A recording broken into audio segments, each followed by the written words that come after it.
All right, welcome back everyone to Your Opinion Talk Show. We've got our guests there, Tommy Robinson, Richard Shah and Imam Javed.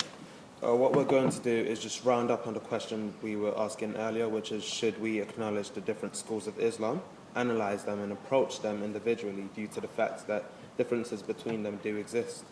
Would anyone like to continue on it? Obviously, it's sadly unfortunate the difference of sections in Islamic religion is very sadly, because at the time of the Prophet Muhammad, peace be upon him, and up to 3 centuries basically, 4, 5, 6 centuries, there was no differences. It was just one religion. You just follow one religion, or just one mentality or one law. Unfortunately, nowadays there's different sections, like Tommy was mentioning, the Deobandi and the Salafi and Wahhabis. Unfortunately, has gone to that extent. I think the British public have been very tolerant in terms of acknowledging this.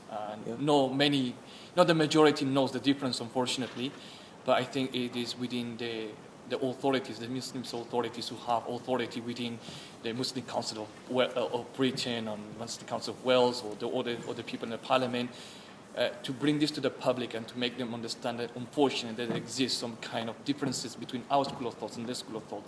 Now that is unfortunately a sad thing, because I think it just makes things much more difficult for everyone rather than sticking to one thing. But again, I think up to now, I've worked in the prison service for 4.5 years, and one of the very famous prisons in the UK, which is HMP Long Lartin, which is a high security prison basically.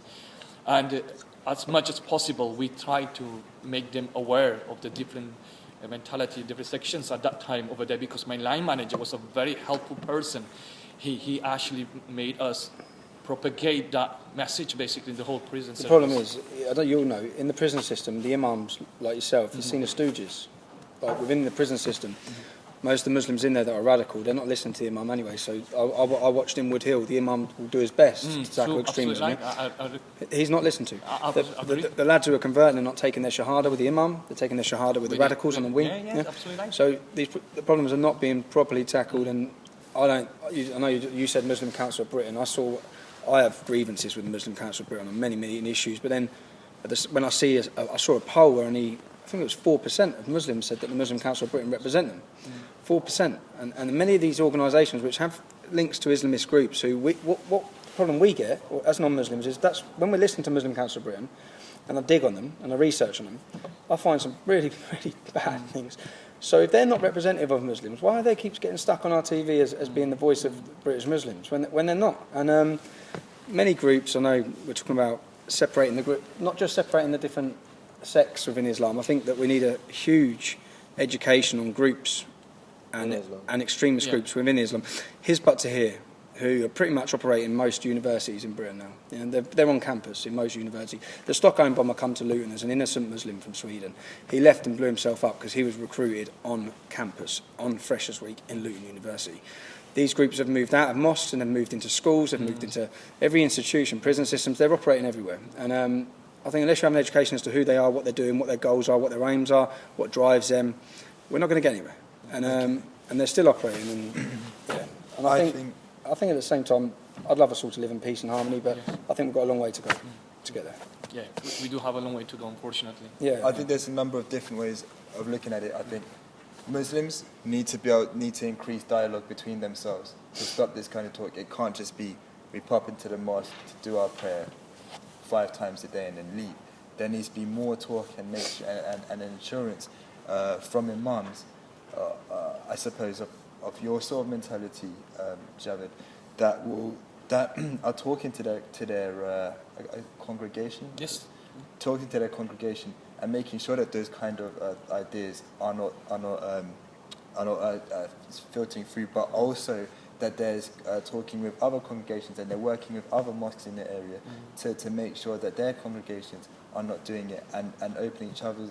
So like if you've got different sects, Sunni mosques or Shia mosques, they're open to each other and they open up more and they're more need to learn each other from each other. And then also we need to open up more to the British public as well. The British public need to be invited to come in, and it's not just a matter of you can do it, because the British public don't think about doing it. So you need to be able to advertise and you need to be able to promote that you're welcoming in and probably hold an open Islam day. So sorry, Richard. Would you say it's more about the imams working together and ensuring I think they're there's a following number. the same? No, I don't. I think there's a number of factors. I don't think it's just the imams working together. I think UK. I think we, as British people, we need to be more open to exploring other cultures, and we need to be more open to taking up days and opportunities to look at other cultures, and we need those offered to us as well from the Just imams. one point while in there, what Richard mentioned, Tommy, I'm just going to say something what you just mentioned previously. When I do my Friday congregations prayers, which is called the sermon, the khutbah, I get Muslims saying, oh, why don't you talk about this? Why don't you talk about this? Why do you talk about it? And then I get questioned, oh, but the Sunnis are like this, or the Wahhabis are like this, or the Deobandis are like this, or the Salafis are like this. I say to them, the greatest issue that I need to tackle rather than get into this grooming. Youngsters, Muslim youngsters, drug addicts, alcohol addicts, getting into prison, raping. These are the issues I need to tackle and address. Not all these minor things. You are killing yourself by doing all this. There are major issues out there within the youth community of the Muslim that I need to rectify as an imam. And this section, you divided these sections, not me. I think what I see is, I don't know, but I can't talk about your mosque because I haven't researched it, but I think there's many ordinary Muslims in this country that need to really rebel and have a revolution against their hierarchy in their religion, because I don't think the average Muslim that I meet would feel that they're represented by many of the people I see who keep saying they represent them on my TV. But so long as that problem's there, and the youth, it's like, I think it's only 90% of mosques in this country that the imams don't speak English. You've got only, I think, 5% that a British Muslim has any say in the running of the mosque, a British-born Muslim. It's not so. It's the same form of Islam coming from tribalistic areas. Unfortunately, as what Richard has mentioned to you previously, it's much more to bring the cultural effect into place. Whereas if you come to my mosque, the Swansea Mosque, I'll say out of the 8 members, at least 6 members are British Muslims. Well, the management committee. And our chairman, is, he's educated, he's everything basically. Is there any women on the committee? Sorry? Is there any women on the committee? There's a subcommittee which is females also, Because it's the same, you saw the open day, and I saw that Channel 4 woman. Was it Kathy? She tried, did you see? No, they'd done this mosque open day the other day, and she tried to walk into a mosque. And she got chased out. Oh yeah, so it wasn't one of the mosques that's doing the new project that started with the Swansea Mosque Food Bank. I have more female volunteers than male volunteers. Well, on that note, the next question is: should we acknowledge the different schools of Islam, analyze them, and approach them individually, due to the fact that differences between them do exist, and that's what Imam Javed has been trying to reach? I think we should. We should undoubtedly, I think that we need to be educating counsellors, politicians, police forces, all understanding the different sects of Islam, what they stand for, what they are. Our current prison system is failing big time. 90% of the imams in the prison system are Deobandi. You haven't got representative. It's exactly the same in my local council, my local radio station. They go straight to the Wahhabi Salafi imam. We've got 26 mosques, only 1 or 2 are Salafi Wahhabi imam. So it's not a representative voice, but you stop a standing politician, go stop your college tutor, go stop everyone, ask them the difference between these different sects. They have no idea, man. They will have no idea whatsoever. They will have no idea. And to be honest, I didn't have no idea until I started looking, researching, reading. But saying that, Wally, what Tommy had just mentioned, I'll explain. That also exists in other religions, not only in Islam. Look at Christianity. The problem is, look into Hindu. My background is from India. Hinduism has got so many sections. But Hinduism is not. Hindus are. There's no bombs. There's no bomb. There's no bombs being. I disagree. In Britain, if Hindus were blowing things up in Britain, and Hindus, all these problems were coming from the Hindu community with regards to war, murder, rape, then we'd be looking at Hinduism and we'd be seriously asking questions about Hinduism. But it's not. The reality is, we need to be looking hard at the different sects, what's causing these different problems, where it's coming from, where the money's coming from, the finance. It's like whoever finances a mosque in this country is then dictating what form of Islam's being propagated through it. Saudi, Qatar, this sort of issue, it just shouldn't be happening. But all the mosques are being financed by Saudi. What's that? Or not all the mosques? No, not all the mosques. No, not all the mosques. But anyone's we're going to have a problem with, and it's like we talk about. You said about most imams in this country. I know that Dr. Osama Hassan, when he came out and we spoke about evolution, one thing, but he also spoke in support of our armed forces. 4 of the main imams in London's mosques signed pretty much a fatwa, a leaflet calling for his death. They were not arrested. This is the issue when we say tiptoeing appeasing. They've put a leaflet out calling for his death. They were not arrested. It's just two different communities that are being treated. Cultural sensitivity. In that case, then, I would argue you're right. Police need to be trained about that, and I think laws need to be brought in to criminalise that kind of talk. The laws are all there. The laws are all there, but they're not implemented. Well, then they need to be implemented. There's been an FGM law in this country for 30 years. There's not been one person prosecuted. I think 1,500 children. No, not one. There's one coming to court now. 1,500 children last month alone in Birmingham. Little girls had their clits cut off. 1,500. 1,500 kids. There's child abuse on a mass scale. It is. Not one parent's been charged. And the only reason why they haven't is because it's cultural sensitivity, because people are too intimidated and fearful of offending the wider Muslim community. Because even when Eric Pickles tries to write a very polite letter saying, look, we need your help here, you get the Muslim Council of Britain, you get all these different organisations coming out and jumping on the back of it, screaming Islamophobia. Right. Which is nonsense. It's complete nonsense. And that's why everyone's But then that shows you that politicians are trying to instigate change. I think we do need to continue making change. But the other thing that I would say is, and to bring it slightly away from our current topic, is that we don't help ourselves in propagating an understanding of the difference between Islam. I'll give you an example. I won't give you a direct example, but I'll give you examples. The media, the newspapers, putting out titles every day, like The Sun, for instance, terrible newspaper. We'll just put a one headline out saying, "Oh, Muslim man did this, Muslim person did that, Islamist so convert saying did they that." generalise it Yeah, too much. and the problem is that the public who don't necessarily have the time to go and exploit Islam are not being helped by the media. So I see it a bit the other way. Like, for example, what we see is militants. They call Boko Haram militants, or feminists are militants. Trade unionists putting their tools down and walking out of sight. That's being militant. Cutting people's head off. You're murderers, right? You're terrorists. They say killed. You got killed. You walk out in front of the car, you get killed. The terminology they're using to now try and, which I think plays the other way. I don't like The Sun just because of Hillsborough. I don't like them on that issue, but I think they're trying to dampen that and play it down. If you look at the words they're using now to describe terror, they're not even calling them terrorists. We shouldn't call them terrorists. They are terrorists. Or we shouldn't call them Islamist terrorists. But they are terrorists who are carrying out in the name of Islam. And it's constantly, that's what I see the words that are being used. Why does the word Islam comes into effect? Because religion is not a terrorist religion, it's an individual. So why do people not bring individuals? Because when they do this terrorist if you go and kill someone out there, will I say, Tommy, Christian terrorist? If I done it and I read that, I say that? I would say Tommy so-and-so is a terrorist. But no, if I took the Bible and I read a verse from the Bible and then I chopped someone's head off and shouted, Jesus Christ, Jesus Christ, you'd all call me a Christian terrorist, yeah? The problem is that a lot of people use Islam as an excuse to do such acts. Exactly. No, It does. Oh, and I can give you, but the problem is I can give you, that's one thing, that's one argument. The other thing that I would say as well is that as our media does vindicate Muslims. If you are Muslim and you have committed a crime, suddenly that is, your religion is brought up. It's not, they call them Asian. No. It's the opposite way.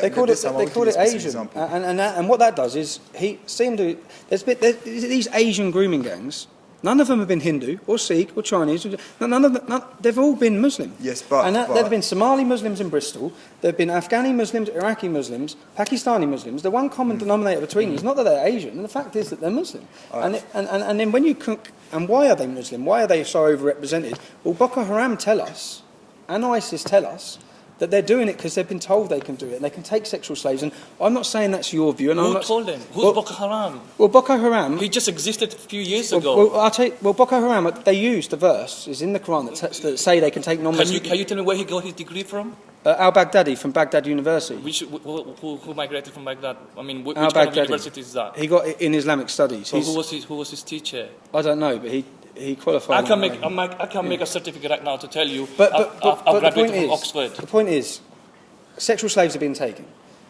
Back when Muhammad was alive, were there sexual slaves? No. It says in the Quran you can take non-Muslim by your right arm. No. It does say that in the Quran. No. That's why we go with the same point, misinterpretation of the Quran. What does it say then? What's the interpretation of the Quran? What does it say then in those You married pure woman. It says specifically outside of your four wives, you can take whatever your right arm possesses. No. It does. There are conditions. See, what are the conditions? And what are the but it does say it. Those conditions are not present right now. No, because we're not at war.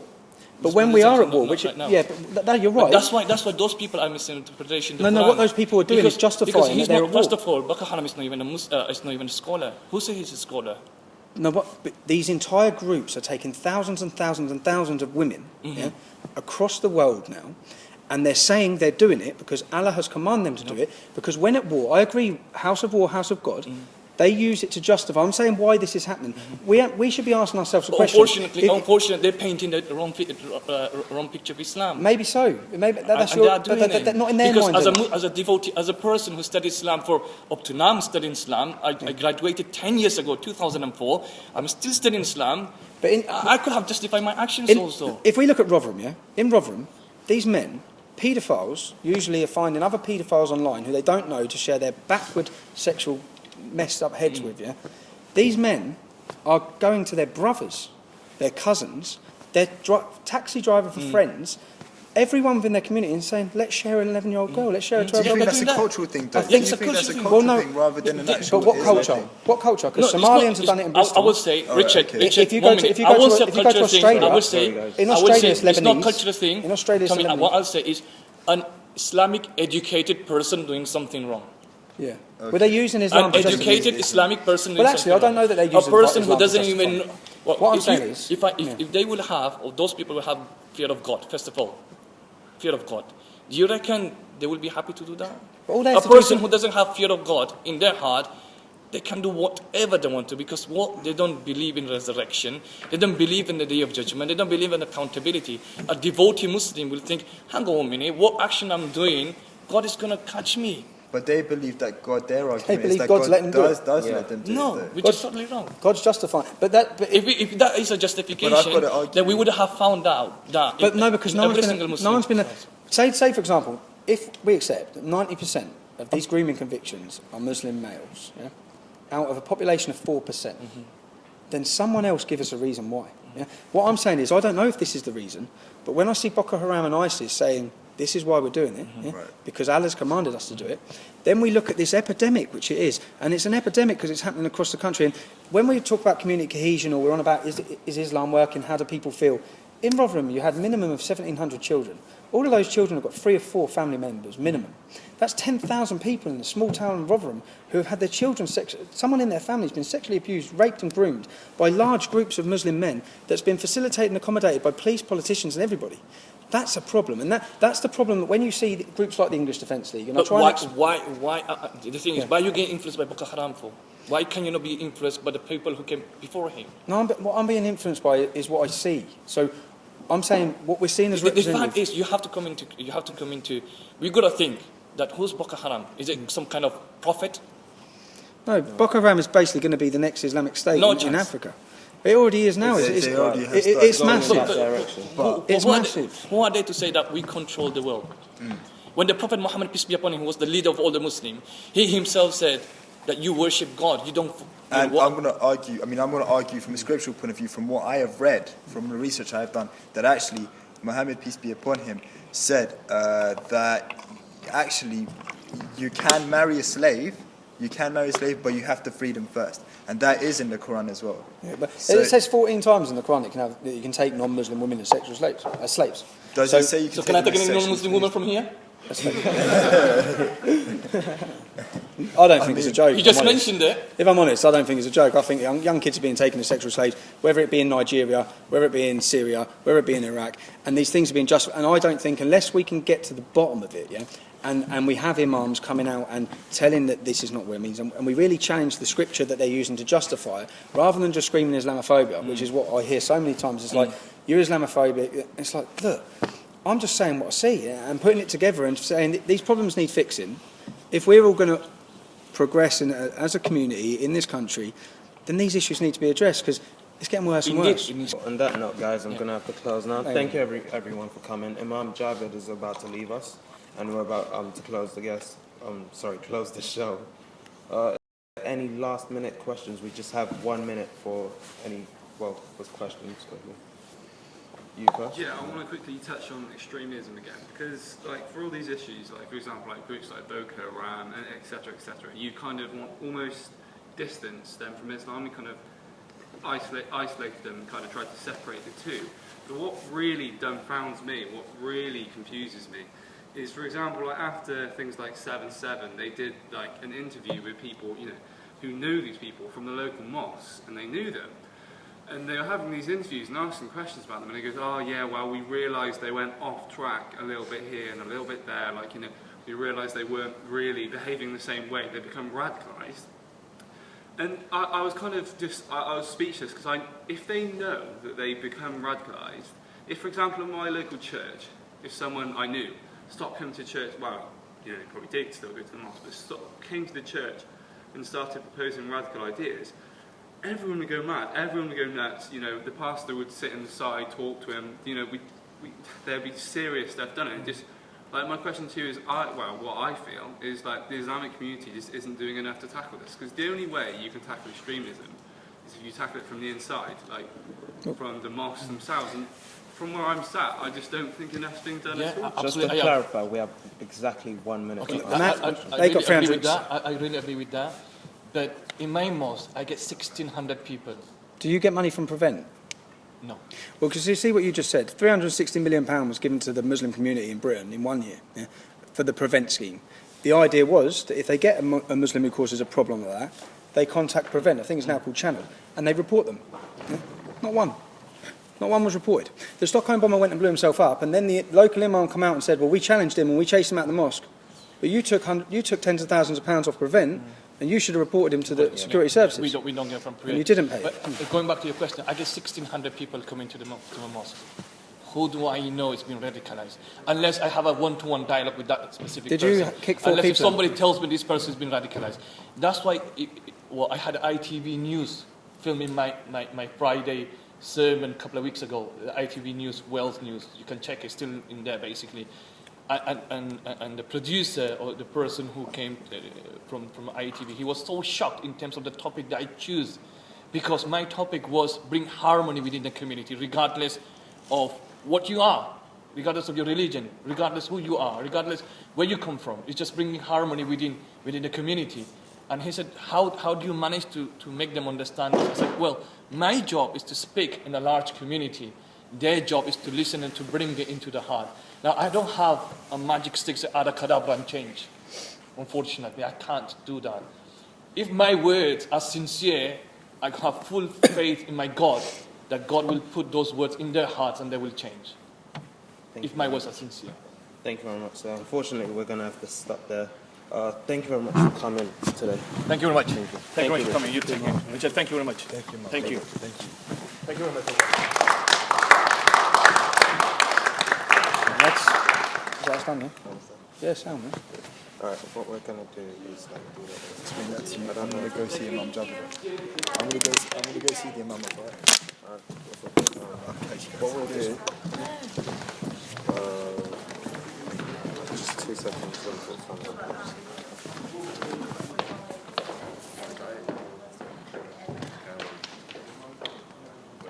Like, did you say?